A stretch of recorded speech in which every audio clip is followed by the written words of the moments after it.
दयानंदचे लग्न होऊन 10 वर्ष झालेली असतात, तरीही त्यांना मूल-बाळ होत नाही. बऱ्याच वेगवेगळ्या डॉक्टरकडून उपचार करून घेतात, पण त्याचा काही उपयोग होत नाही. त्या दोघांनीही खूप वाईट वाटत असतं.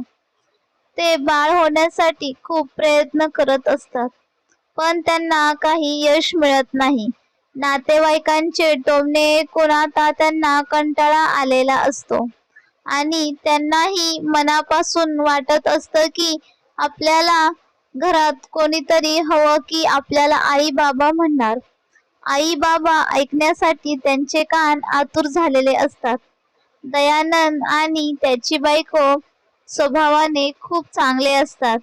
नेहमीच इतरांच्या मदतीला येत असतात, पण देवाने मात्र मुलाचं सुख त्यांना दिलेलं नसतं.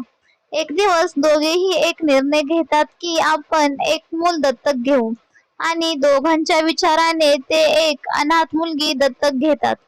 ती घरी आल्यापासून घराचं वातावरण बदललेलं असतं. सगळीकडे आनंदच असतो. तिच्या येण्याने त्यांना त्यांचं कुटुंब पूर्ण झाल्यासारखं वाटतं. ते दोघेही तिला स्वतःच्या मुलीसारखं जीव लावत असतात आणि त्यांच्यावर तिच्या जन्मदात्या आई-बाबाप्रमाणे प्रेम करत असते.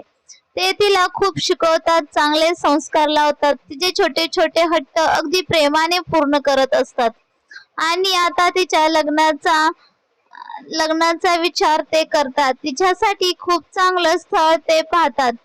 सगळं व्यवस्थित सुरू असतं. त्या दोघांचा थाटामाटात साखरपुडा होतो. दयानंदच्या मुलीच्या होणाऱ्या सासरची लोक खूपच चांगली असतात. सगळं त्यांच्या मनासारखं झालेलं असतं. लग्नाच्या 1 आठवडा अगोदर तिच्या सासऱ्याचा दयानंदला फोन येतो व ते भेटण्यासाठी त्याला घरी बोलवतात.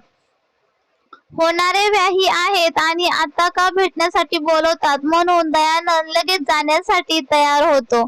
तो मुलीच्या सासरी जातो. त्याचे खूपच छान पद्धतीने स्वागत होते. त्याला लगेच हातपाय धुवायला गरम पाणी देतात. थोड्या वेळाने त्याला चहा घेऊन येतात. तो कमी साखरेचा चहा पीत असतो, पण मुलीच्या सासरी कसं काय बोलायचं म्हणून तो काहीच बोलत नाही. चहाचा एक घोट घेतला की त्याला आश्चर्य वाटतं, कारण तो खूप कमी साखरेचा चहा असतो, अगदी तसाच जसा तो पीत असतो. थोड्या वेळ गप्पा मारतात. लग्नाची तयारी कशी सुरू आहे चौकशी करतात आणि वेळाने जेवणाची वेळ होते. सगळं जेवण त्याच्या आवडीचं बनवलेलं असतं. रात्री झोपताना त्याला एक त्याच्या खोलीत पिण्यासाठी पाणी ठेवलेलं असतं. सगळ्या गोष्टी तशाच होत असतात जसा की तो त्याच्या घरी असतात. दुसरा दिवस उजाडतो. तो जाण्यासाठी निघतो, पण त्याला काही राहवत नाही व जाताना तो विचारतो की सगळ्या गोष्टी आमच्या घरच्या सारख्या कशा होत्या.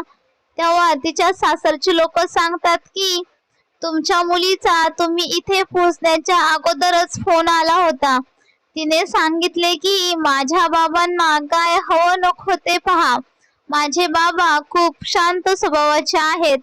ते कधीही त्यांना काय हवंय ते पटकन सांगत नाहीत. नेहमीच दुसऱ्याला वाईट वाटू नये याची काळजी घेतात. ते स्वतःहून काही बोलणार नाहीत. माझे बाबा घरी येईपर्यंत त्यांना ते त्यांच्याच घरी आहेत असं वाटू द्या. माझे बाबा माझ्यासाठी देव आहेत. माझ्या देवाला तुमच्या कोणत्याही कृतीमुळे दुखवू नका. हे ऐकल्यावर दयानंदचे डोळे भरून येतात. एक मुलगी आपल्या बाबांना देवाचं स्थान देते. किती जीव लावतात या मुली आपल्या बाबांना.